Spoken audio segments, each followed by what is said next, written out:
Hi there, my name is Rebecca Devitt. Today we're going to be talking about how you can become an entrepreneur.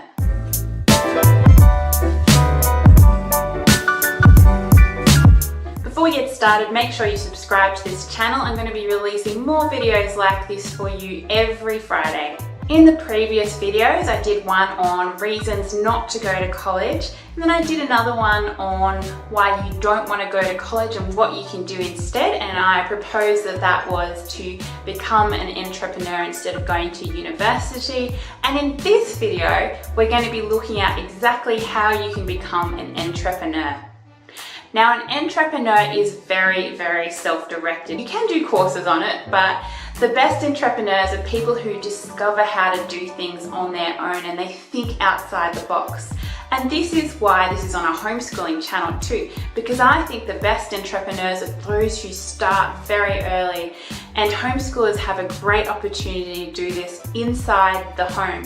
If you're a teenager and you're perhaps 14, 15, 16, ask mum and dad to homeschool you so you can start on your entrepreneurial journey a little bit earlier than most people. What this will allow you to do is you'll be able to make mistakes inside the home while mum and dad are supporting you. Perhaps you don't have to pay any rent at all, or you're just paying a small amount, and you can make lots of mistakes. You can spend your money on your business. They tend to say that you have 10 business fails before you get a good business idea. And home is the greatest place to make these mistakes. The first thing you need to do if you're starting to become an entrepreneur is to find the right business.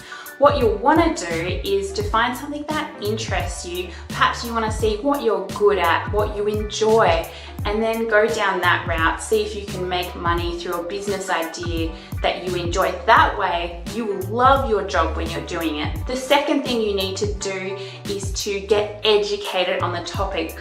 Watch as many YouTube videos as you can, look at presentations on this. You'll also want to be reading lots and lots of articles and see if you can make a buck out of this venture. The third thing you'll want to do is make goals. Goals are good. You want to make a step-by-step plan of where you want to head. Now, this plan might change in the future, but at least you've got direction. You'll have to motivate yourself to go down this route, but you'll have a plan of action that you can follow. If you don't have a plan of action, you tend to get lost, and that's why a plan is very good. The fourth thing you'll want to do is find your target group or audience and see if that might be the thing you're trying to sell, might be something they'd be interested in. Get familiar with the psyche you're trying to sell something to. What are their likes? What are their dislikes? Make sure you're not selling your product to the whole world, because the whole world generally is not going to want to buy what you're selling them. You'll want to start early. You want to be developing the rhetoric that is going to interest your buyers early. The fifth thing you'll want to do is to get to know other people in your niche. Get to know what they're doing. Perhaps ask them what has worked for them, what are good niches, those sorts of things. As you go along, try to offer them something that's going to benefit them, so it's a good working relationship with give and take. The sixth thing you'll need to do is to sell your idea, and this is very important. You have to have studied who your target audience is to be able to sell that well. You'll have to read up on how you can best advertise your product.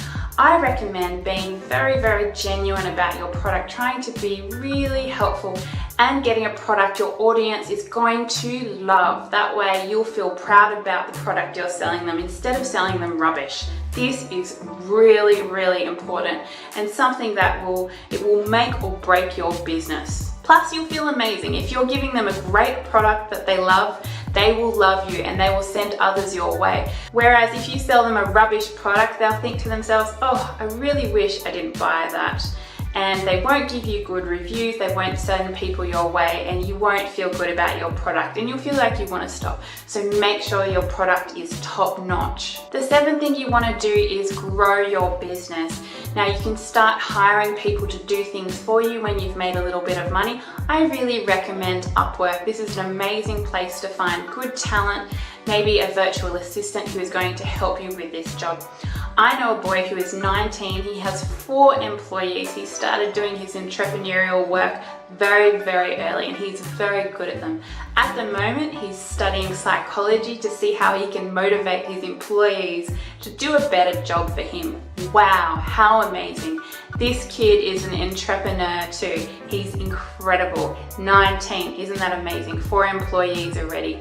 He was thinking about going to university, but when he talked to the universities about it, they said, "We can't teach you anything. You've actually already learned everything we would have to teach. In fact, can you please come to our classes and teach our classes what you know, because you know so much." So how amazing is that? So go you, give it a go. Just keep plugging at it and something will pop into your idea. Get started. Watch this video again for where you can start, and I really hope it goes well. Let me know if you have any ideas about some entrepreneurial ventures you might like to consider. I'd be really, really interested in hearing that. I'm even happy to comment on your ideas. And yeah, email me at rebeccadevitt@howdoihomeschool.com if you want to have a chat about this. Thanks for listening, and I'll talk to you next time. Bye.